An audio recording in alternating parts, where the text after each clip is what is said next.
Next is ethanic acid. Ethanic acid is a colorless liquid with boiling point 118 degrees Celsius. आता इथॅनिक acid ज्याला आपण acetic ॲसिडसुद्धा म्हणतो, तर तो एक कलरलेस लिक्विड आहे आणि त्याचा boiling point 118 Celsius. Ethanic acid is commonly known as acetic acid. आणि कॉमन नेम त्याचं ॲसिटिक ॲसिड आहे. Its aqueous solution is acidic and turns blue liquid litmus red. आता ॲक्युएस सोल्युशन जर घेतलं आपण ॲसिटिक ॲसिडचं, तर हा ब्ल्यू लिटमसला रेड करतो आणि ही टेस्ट कोणाची आहे? ॲसिडची आहे. And that's why it is a acidic in nature. Vinegar, which is used as preservative in pickles, is a 5 to 8% aqueous solution of acetic acid. आता जे लोणचं असतो प्रिझर्व करण्यासाठी त्यामध्ये जे व्हिनेगर टाकतात, तर ते ॲक्च्युअल 5 to 8% ॲक्युएस सोल्युशन आहे. कशाचं? Acetic ॲसिडचं. The melting point of pure ethanic acid is 17 degrees Celsius. आणि पुढची फिजिकल प्रॉपर्टी तिची आहे इथॅनिक ॲसिडची, म्हणजे जर आपण प्युअर इथॅनिक ॲसिड घेतला तर त्याचा मेल्टिंग पॉईंट हा खूप लो आहे. तो आहे 17 degree Celsius. As a result, during winter in cold countries, ethanic acid freezes at room temperature itself and look like ice. Therefore, it is named glacial acetic acid. आता बर्फ जे आहे तो फ्रोझन स्टेटमध्ये असेल तर त्याला आपण ग्लेशियर्स म्हणतो, आहे की नाही. आणि अर्थवर 2% जे वॉटर आहे ते ग्लेशियरच्या स्वरूपात आहे. आता विंटरमध्ये काय होतं माहिती आहे का, की आपण आत्ताच पाहिलं की प्युअर इथॅनिक ॲसिडचा मेल्टिंग पॉईंट 17 डिग्री सेल्सिअस आहे. मेल्टिंग पॉईंट तो आहे, अर्थातच फ्रीजिंग पॉईंटसुद्धा तोच असला पाहिजे. आणि दॅट्स वाय जे कोल्ड कंट्रीज आहे त्यामध्ये इथॅनिक ॲसिड रूम टेम्परेचरला काय होतो? फ्रीज होतो आणि बर्फासारखा दिसायला लागतो आणि त्यालाच म्हणायचं ग्लेशियल ॲसिटिक ॲसिड. त्यानंतर आहे एक activity apparatus. Glass rod, pH paper, blue litmus paper. आता आपल्याला ग्लेज टाईल घ्यायची आहे, त्यानंतर काही ग्लास रॉड्स, त्यानंतर pH पेपर ज्यामुळे ॲक्च्युअल ॲसिड आहे का बेस आहे ते पण कळेल, आणि ब्ल्यू लिटमस पेपर घ्यायचा आहे. Chemicals dilute ethanoic acid, dilute hydrochloric acid. आणि आपल्याला 2 ॲसिड घ्यायचे आहे डायल्यूट फॉर्ममध्ये. पहिला आहे इथॅनिक ॲसिड आणि दुसरा आहे hydrochloric acid. Procedure: Place 2 strips of blue litmus paper on a glaze tile. आणि ग्लेज टाईलवर आपल्याला ब्ल्यू लिटमस पेपरच्या 2 स्ट्रिप्स प्लेस करायच्या आहे. Put 1 drop of dilute hydrochloric acid on 1 strip with the help of a glass rod. आता glaze tile जी आहे ना, तर ते एक प्रकारचे कोटिंग असणारी फरशी असते पहा, आणि जसं की आपण एक काचासारखा भाग म्हणू त्याच्यावरचा, की त्याच्यावर स्क्रॅच वगैरे होत नाही.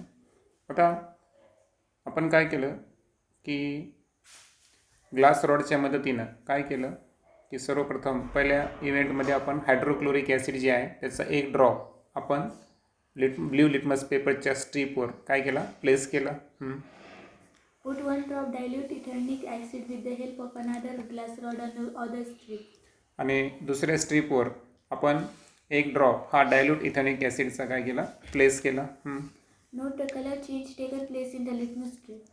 आणि लिटमस स्ट्रीपमध्ये कलर चेंज तर डेफिनेट येणार, कारण दोन्हीचे दोन्ही काय आहे? ॲसिड. आणि ॲसिडची टेस्ट काय असते? It turns blue litmus paper into red. Repeat the same procedure using strips of pH paper. आणि सेकंड ॲक्टिव्हिटीमध्ये आपल्याला काय करायचं आहे? pH पेपरचा वापर करायचा, म्हणजे ब्ल्यू लिटमस पेपर या इंडिकेटरचा वापर न करता pH पेपरचा वापर करायचा आहे. Note all the observations in the following table. आता pH जे आहे ना इथं, तर ते हायड्रोजन आयनचं कॉन्सन्ट्रेशन असतं H10. P फॉर पोटेन्स आणि H for hydrogen ion concentration. तर या अगोदर मला वाटतं मी सांगितलं होतं तुम्हाला की pH स्केल जी आहे ती कुठून कुठपर्यंत असते? 0 to 14, बरोबर आहे का? त्याच्यामध्ये जो 7 आहे तो काय असतो? न्यूट्रल. त्यानंतर 0 जे आहे ते आहे मोस्ट ॲसिडिक, बरोबर. जे की हायड्रोक्लोरिक ॲसिडसारखे काही असू शकतं. आणि 14 जे आहे तो आहे मोस्ट बेसिक, ज्यामध्ये कॉन्सन्ट्रेटेड सोडियम हायड्रॉक्साईड असेल त्याचा pH असू शकतो. अदरवाईज 0 to 7 जी कंडिशन आहे ती कशी असते, ॲसिडिक असते. आणि ॲसिडची स्ट्रेंथ ही 0पासून 7पर्यंत जाताना डिक्रीज होत जाते. आणि 7 to 14 जी आहे ही बेसिक रेंज आहे. आणि 7पासून 14कडे जाताना बेसिक स्ट्रेंथ इन्क्रीज होत जाते. आणि एक्झॅक्ट 7 असेल तर न्यूट्रल.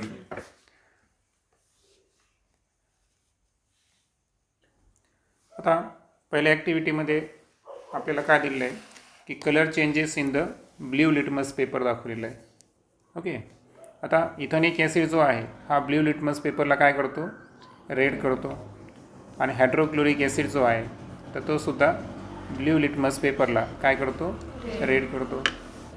त्यानंतर करस्पॉन्डिंग pH जर पाहिला आपण तर इथेनिक ॲसिडचा pH जो आहे हा लेस दॅन 7 आहे.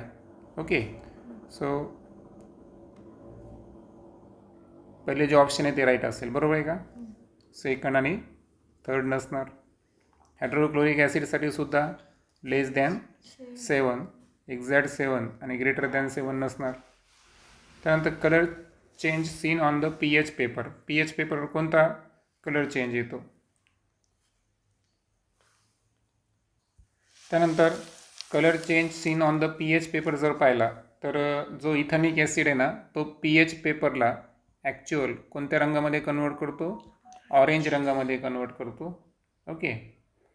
आणि राहिला प्रश्न हायड्रोक्लोरिक ॲसिडचा, तर तो pH पेपरला रेड रंगामध्ये काय करतो, कन्वर्ट करतो. म्हणजे कलर चेंज जो आहे हा आपल्याला ब्ल्यू लिटमस पेपर दिसून आला का, नाही. म्हणजे मोर ॲक्युरेटली म्हणजे ॲसिडिक स्ट्रेंथ आपल्याला जाणून घ्यायची असेल कोणाची कमी आणि कोणाची जास्त, तर हा चेंज आपल्याला कशावर पाहायला मिळाला, pH पेपरवर. आणि करस्पॉन्डिंग pH जर पाहिले आपण तर याची जर रेंज जर पाहिली आपण तर ही 3 to 6 असते पहा, है ना. आता आपण कोणत्या स्ट्रेंथचा घेतो त्याच्यावर डिपेंड आहे. आणि हायड्रोक्लोरिक ॲसिड जर पाहिले आपण तर 1 to 6पर्यंतची रेंज आहे. म्हणजे ओव्हरऑल लोएस्ट आकडा जर पाहिला आपण, है ना, म्हणजे जरी कॉन्सन्ट्रेट वापरला तर इथेनिक ॲसिडपेक्षा हायड्रोक्लोरिक ॲसिडचा pH है ना त्या तुलनेमध्ये थोडासा कमी आहे. आणि दॅट्स ॲसिडिक स्ट्रेंथ हायड्रोक्लोरिकमध्ये जास्त असल्यामुळं तो या ठिकाणी कोणता रंग इंडिकेट करेल, रेड. जेव्हा की इथेनिक ॲसिडनं कोणता रंग इंडिकेट केला, ऑरेंज कलर जो आहे तो इंडिकेट केला. आणि सो ओव्हरऑल या ॲक्टिव्हिटीमध्ये जर पाहिलं आपण तर इथेनिक ॲसिड आणि हायड्रोक्लोरिक ॲसिड या दोघांमध्ये फरक स्पष्ट करणारा हा ब्ल्यू लिटमस पेपर होता का, नाही. तर जो इंडिकेटर दोघांमध्ये फरक स्पष्ट करू शकला तर तो होता pH पेपर. त्यानंतर 2 इंटेस्ट क्वेश्चन आहेत. Which one of ethanic acid and hydrochloric acid is stronger? आता स्ट्रॉंगर ॲसिड तो ज्याचा pH हा काय असेल, लिस्ट असेल. आणि इथेनिक ॲसिड आणि हायड्रोक्लोरिक ॲसिड याच्यामध्ये हायड्रोक्लोरिक ॲसिडचा pH कमी असल्यामुळं तो स्ट्रॉंगर ॲसिड आहे. Which indicator paper out of blue litmus paper and pH paper is useful to distinguish between ethanic acid and hydrochloric acid? आणि ॲक्च्युअल आत्ताच ॲक्टिव्हिटीमध्ये पाहिलं आपण की ब्ल्यू लिटमस पेपर जो आहे तर त्याची जी टेस्ट आहे दोन्ही ॲसिडसाठी रेडच रंगाची होती. मात्र pH पेपरनं दोन्हीमध्ये चांगल्या प्रकारे डिस्टिंग्विश केलं. आणि त्याच्यामुळं सहजच आन्सर काय असेल की pH पेपर हा युजफुल आहे दोन्ही ॲसिडमध्ये फरक स्पष्ट करण्यासाठी. त्यानंतर आहे chemical properties of ethnic acid. Ethanic acid contains carboxylic acid as its functional group. आता इथेनिक ॲसिडमध्ये COOH हा कार्बोक्झिलिक ॲसिड असणारा फंक्शनल ग्रुप आहे. The chemical reaction of ethanic acid are mainly due to this functional group. आणि जेवढ्या काही ethnic ॲसिडच्या chemical reaction आहे तर त्याचं रिझन म्हणजे त्यामध्ये असणारा ॲसिड फंक्शनल ग्रुप. त्यामध्ये first is reaction with base, reaction with strong base घ्या अगोदर. Ethanic acid gives neutralization reaction with a strong base sodium hydroxide to form a salt and water. आता न्यूट्रलायझेशन रिॲक्शनचं जनरल ट्रेंड तुम्हाला माहीत आहे की acid आणि base whenever react होऊन salt आणि वॉटरचं फॉर्मेशन करत असतील तर definitely it is a neutralisation reaction. आता आपण एक स्ट्रॉंग बेस घेतला आहे सोडियम हायड्रॉक्साईड आणि याची रिॲक्शन आपण इथेनॉइक ॲसिडसोबत जर केली तर सोडियम ॲसिटेट तयार होतो CH3CONA.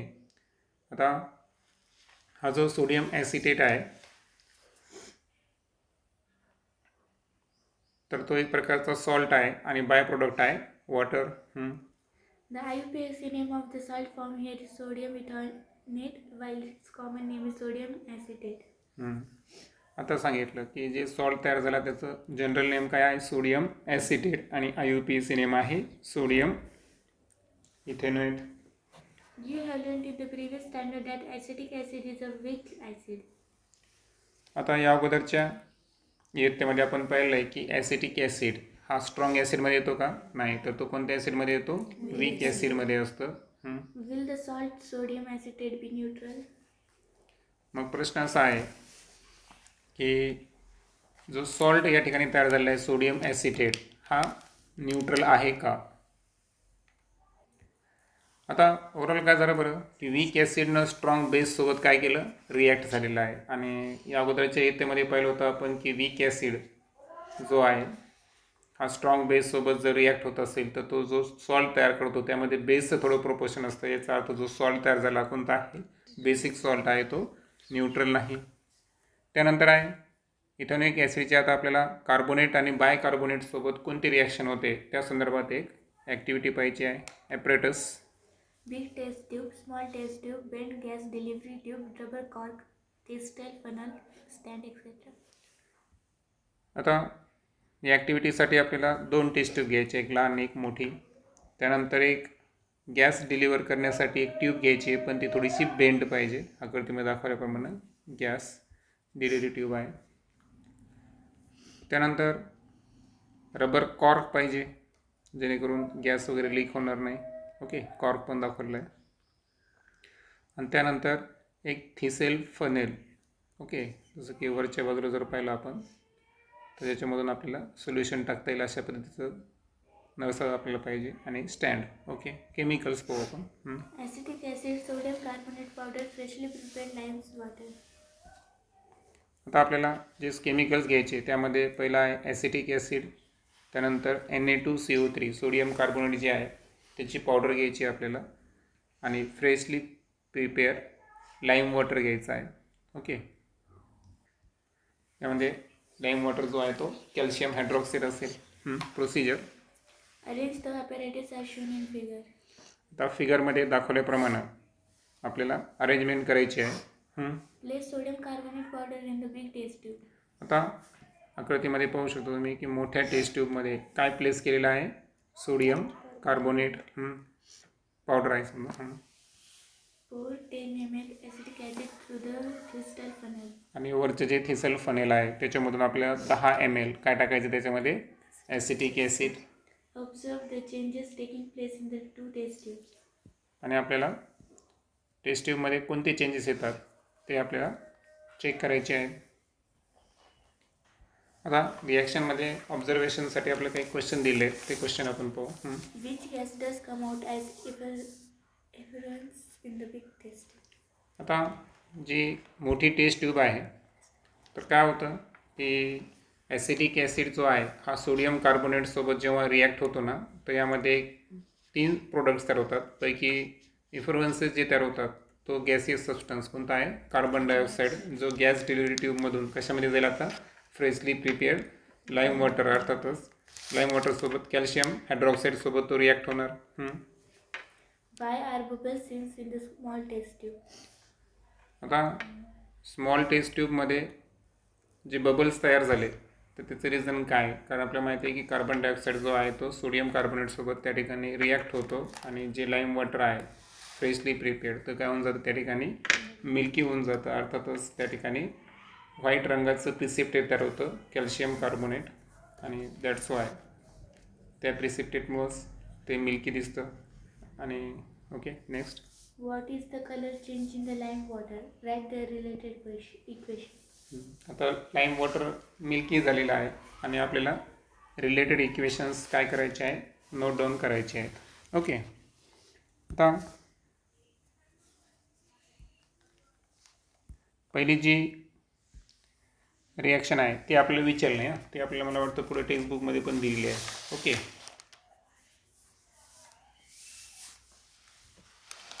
पण सेकंड रिॲक्शन जी आहे ते आपण पाहू, कारण आपल्याला इथं एक रिलेटेड इक्वेशन कोणाची विचारली आहे, लाईम वॉटर संदर्भात. ठीक आहे, तर लाईम वॉटरचा फॉर्म्युला काय होता, CaOH ट्वाईस.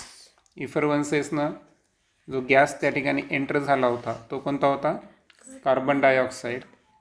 आणि त्यानंतर व्हाईट रंगाचा जो प्रिसिप्टेट तयार झाला होता तो होता कॅल्शियम कार्बोनेट, ज्याच्यामुळे आपल्याला लाईम वॉटर मिल्की वाटला. सो कॅल्शियम कार्बोनेटचा फॉर्म्युला आहे CaCO3, आणि अलॉंग विथ जो बाय प्रोडक्ट तयार होतो तो कोणता असतो, वॉटर. ही त्याची ती रिलेटेड इक्वेशन आहे.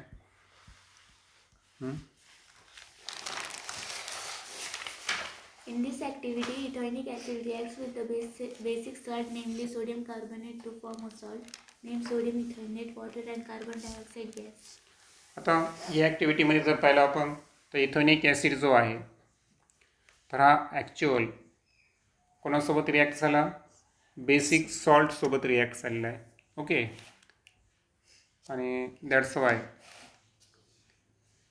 आता हा बेसिक सॉल्ट का आहे, sodium carbonate, sodium hydrogen carbonate म्हणा किंवा सोडियम कार्बोनेट म्हणा, कारण ॲक्च्युअल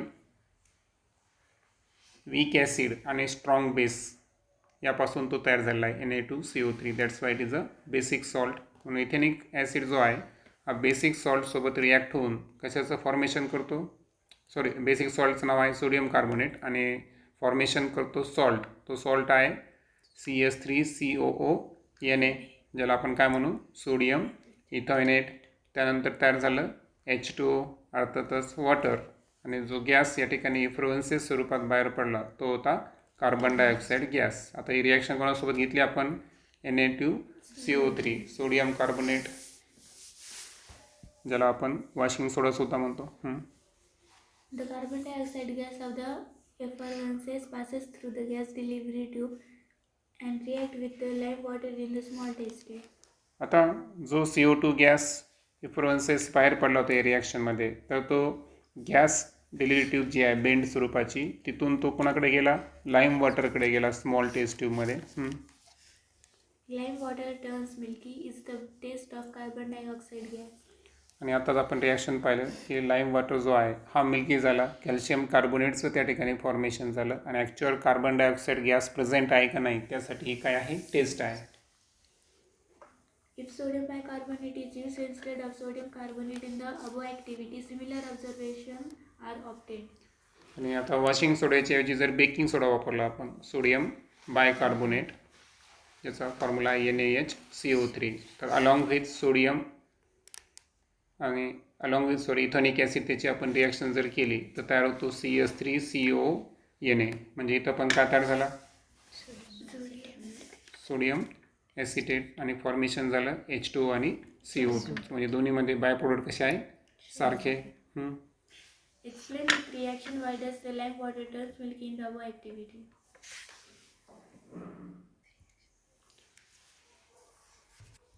आता Y does lime water turns milky in the above activity, कारण रिझन ते स्पष्ट आहे, तेवढंच लिहायचं आहे की ॲक्च्युअल त्यामध्ये जे प्रिसिप्टेट तयार होतो व्हाईट रंगाचा तो कोणता आहे, कॅल्शियम कार्बोनेट, आणि तो स्वतः मिल्की व्हाईट रंगाचा असल्यामुळं दॅट्स वाय या रिॲक्शनमध्ये लाईम वॉटर जो आहे हा टोटली त्या फॉर्ममध्ये कन्वर्ट झाल्यामुळं सोल्युशन काय झालं, milky. Explain the reaction that will take place when a piece of sodium metal is dropped in ethanoic acid. आता सोडियम मेटल जो आहे हा इथेनॉइक ॲसिडसोबत जर रिॲक्ट होत असेल तर कशा पद्धतीची रिॲक्शन असेल.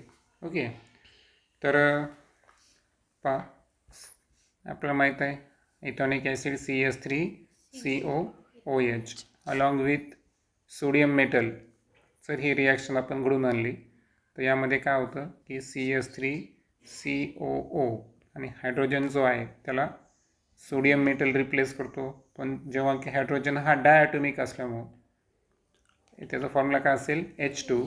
त्यामुळं ॲसिटिक ॲसिड दोनदा, आणि त्याला बॅलेन्स करण्यासाठी सोडियम ॲसिडेटसुद्धा दोनदा आणि सोडियम मेटलसुद्धा दोनदा. तर अशा पद्धतीने हे कोइफिशियंट वापरून आपल्या रिॲक्शन बॅलेन्स करावं लागेल. Two test tubes contain two colorless liquid ethanol and ethylenic acid. Explain by writing reaction with chemical test you will perform to tell which substance is present in which test tube. आता पहिल्या taste ट्यूबमध्ये आपण समजा ethanol आणि दुसऱ्यामध्ये काय घेतलं इथॉनिक acid. Okay, असे 2 colourless liquid आपण घेतले. तर आता प्रश्न असा विचारला आहे की यांची केमिकल टेस्ट परफॉर्म करण्यासाठी कोणता सबस्टन्स या ठिकाणी आपण यूज करू. ओके, आता दोन्हीमध्ये आपण सोडियम कार्बोनेट किंवा सोडियम हायड्रोजन कार्बोनेट ज्या की वरच्या 2 रिॲक्शन पाहिल्या आपण त्याच करणार. कारण ॲक्च्युअल काय होतं की जे इथेनॉल आहे ना तो CO2 गॅस तयार करत नाही. आयदर तो सोडियम कार्बोनेट असेल किंवा सोडियम बायकार्बोनेट असेल. पण आता वरती आपण 2 रिॲक्शन पाहिलं. दोन्ही रिॲक्शनमध्ये काय झालं आहे, कार्बन डायऑक्साईड गॅसचं फॉर्मेशन झालं आहे. म्हणजे सोडियम कार्बोनेट आणि सोडियम बायकार्बोनेट हे दोन्ही इथेनिक ॲसिडसोबत CO2 गॅस इफोर्वन्सेस पास करतात. आणि दॅट्स वाय जसं आपण टर्न्स मिल्की जर पाहिलं आपण आहे ना आता ॲक्टिव्हिटीमध्ये काय झालं होतं, कोणतं होतं ते लाईम वॉटर मिल्की झाला. आणि त्यामुळं ही कलर टेस्ट कोणासोबत शक्य आहे, इथेनिक ॲसिडची along with sodium carbonate and sodium bicarbonate. पण इथेनॉल जो आहे तर हा जरी रिॲक्ट होत असेल दोन्हीसोबत मात्र त्या ठिकाणी तो CO2 गॅसचं फॉर्मेशन करत नाही. नेक्स्ट आहे इस्टरिफिकेशन reaction. Substances having ester as the functional group are formed by the reaction between a carboxylic acid and an alcohol. आता इस्टरिफिकेशन रिॲक्शन आपल्याला समजून घ्यायची आहे. आता आपल्याला असा सबस्टन्स तयार करायचा आहे की ज्यामध्ये फंक्शनल ग्रुप काय असला पाहिजे, इस्टर असला पाहिजे. आता हा इस्टरचा जो फंक्शनल ग्रुप आहे C+O आणि O. ओके, अशा पद्धतीच ना, इकडे कार्बनची चेन इकडे कार्बनची चेन असा इस्टरचा जनरल फॉर्म्युला असेल. आता हे केव्हा तयार होईल, जेव्हा कार्बोक्झिलिक ॲसिड म्हणजे RCOOH हा ग्रुप कोणासोबत अटॅच होईल, ROH सोबत अटॅच होईल. ओके, आता रिॲक्शन आपण समजून घेऊ. पहा या रिॲक्शनमध्ये काय करू आपण, RCOOH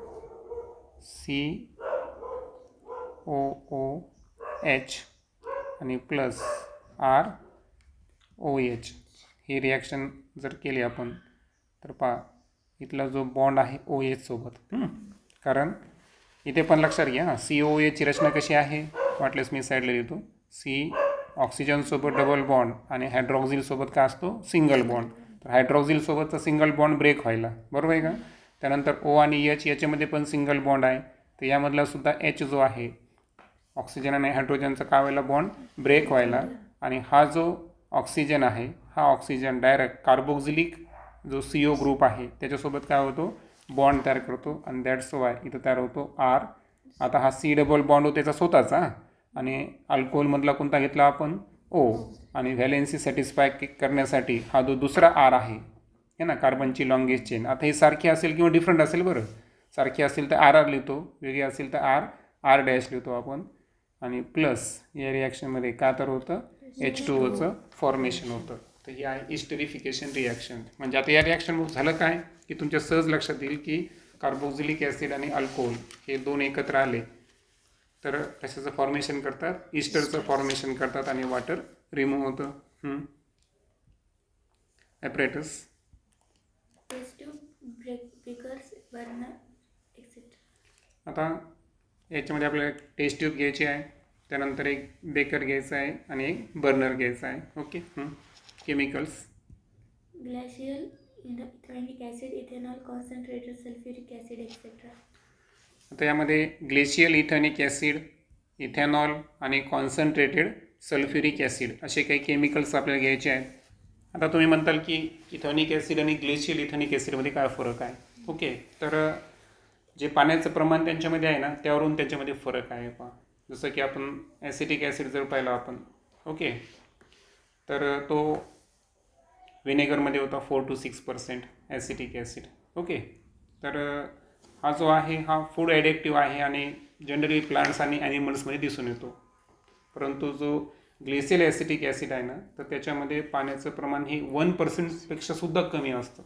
म्हणजे असं आपण म्हणू की ॲसिटिक ॲसिड जर प्युअर फॉर्ममध्ये आहे, कॉन्सन्ट्रेट फॉर्ममध्ये आहे, तरच त्याला काय म्हणायचं, ग्लेशियल इथेनॉलिक ॲसिड. त्यानंतर इथेनॉल आणि कॉन्सन्ट्रेटेड सल्फ्युरिक ॲसिड. प्रोसिजर पाहू आपण. Take 1 ml ethanol and 1 ml glacial ethanoic acid in a test tube. आता फॉर्म्युला बदलणार आहे का? फॉर्म्युला तोच. आपल्याला 1 ml काय घ्यायचं आहे, इथेनॉल, आणि 1 ml काय घ्यायचं आहे, ग्लेशियल इथेनॉलिक ॲसिड.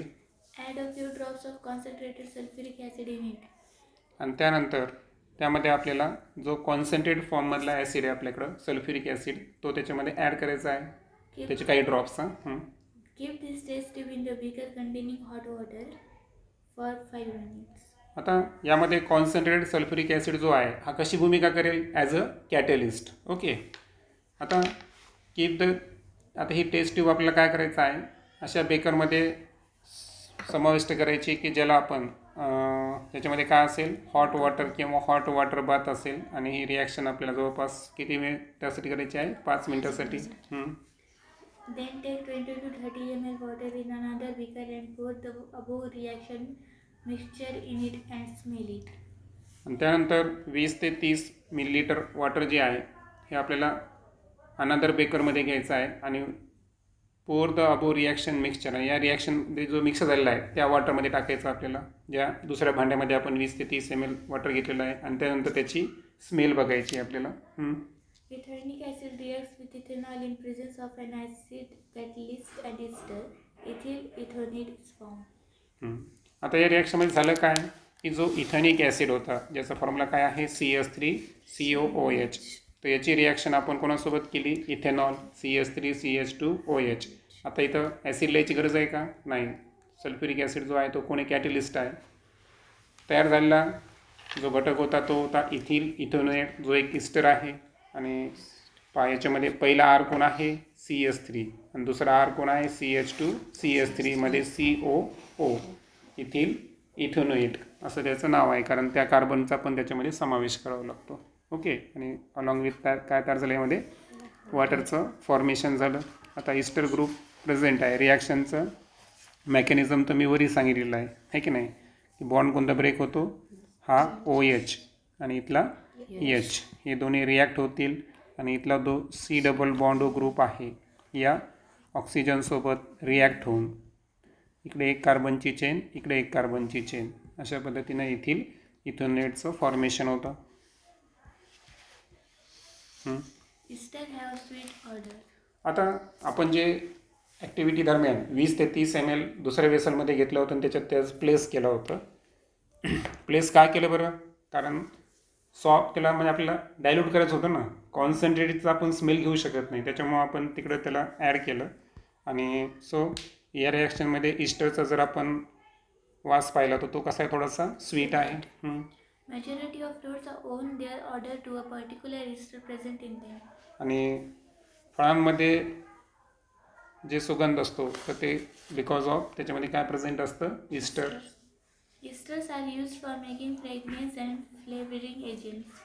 आता जे फ्रॅग्रन्स आहेत आणि फ्लेवरिंग एजंट आपण जर पाहिलं तर जसं की आता आपण कोल्ड्रिंक्स वगैरे घेतो त्याच्यामध्ये वेगवेगळे फ्लेवर्स असतात है ना, तर काही मेडिसिनमध्ये पण फ्लेवर असतात है की नाही, टूथपेस्टमध्ये फ्लेवर असतात. फ्रॅग्रन्स आणि फ्लेवरिंग एजंट कोण आहे, Easter. When an ester is reacted with the alkali sodium hydroxide, the corresponding alcohol and carboxylic acid in the form of its sodium salt are obtained back. आता पहिली reaction आपण पाहिली की whenever acid आणि ethanol हे react होतात तेव्हा ते इस्टरचं फॉर्मेशन करतात है ना, अलॉंग विथ वॉटर. त्याची रिव्हर्स रिॲक्शन बघायची आपल्याला की इस्टर जो आहे हा कशामध्ये कन्वर्ट करता येतो, कशासोबत रिॲक्शन केली आपण, त्याची सोडियम हायड्रॉक्साईडसोबत जर रिॲक्शन केली, ओके, NaOH या बेससोबत जर रिॲक्शन केली तर त्यामध्ये सोडियम कार्बोक्झिलेट आणि अल्कोहोलचं फॉर्मेशन झालं. आता अल्कोहोल तर अल्कोहोल ठीक आहे, पण सोडियम कार्बोक्झिलेट जो आहे ना ॲक्च्युअल तो सॉल्ट फॉर्ममध्ये तयार झाला, तो सुद्धा कार्बोक्झिलिक ॲसिडच आहे असं कन्सिडर करायचं. कोण, सोडियम कार्बोक्झिलेट जो आहे ना, तर सांगितल्याप्रमाणे लक्षात घ्या की इथं या रिॲक्शनमध्ये जो सोडियम कार्बोक्झिलेट तयार झाला ना तर हा स्वतः काय आहे, एक कार्बोक्झिलिक ॲसिड आहे, कारण काही रिॲक्शनना आपण त्याला कार्बोक्झिलिक ॲसिडमध्ये सुद्धा काय करू शकतो, कन्वर्ट करू शकतो. सो ओव्हरऑल काय झालं की ॲसिड आणि अल्कोहोल यांच्यापासून इस्टर तयार होतो अलॉंग विथ वॉटर, आणि इस्टरपासून जर तुम्हाला कार्बोक्सिलिक ॲसिड आणि अल्कोहोलचं फॉर्मेशन करायचं असेल तर त्यासाठी काय लागेल तुम्हाला? Sodium hydroxide. ही रिॲक्शन बॅक रिॲक्शन आहे. या रिॲक्शनला एक सेपरेट नाव बी आहे, ते नाव आहे सॅपोनिफिकेशन रिॲक्शन. आणि ॲक्च्युअल सोप जे आहे हे फॅट्सपासून तयार करण्यासाठी या रिॲक्शनचा वापर होतो. त्यानंतर use your brain power. When fat is heated with sodium hydroxide solution, soap and glycerin are formed.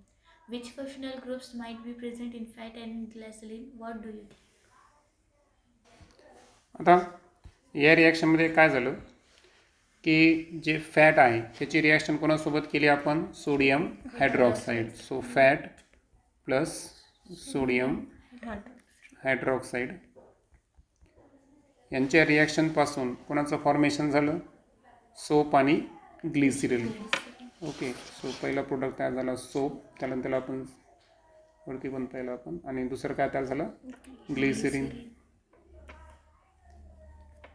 Glycerine किंवा त्याला ग्लिसरॉल पण म्हणतात. ओके, आता या रिॲक्शनमध्ये जर पाहिलं आपण तर प्रश्न काय विचारला आपल्याला की which functional group is present in fat and glycerine. आता लक्षात ठेवायचं की फॅट जे आहे ना तर त्यामध्ये ॲसिड ग्रुप प्रेझेंट असतो. ॲसिड ग्रुप कोणता आहे आपला? COOH.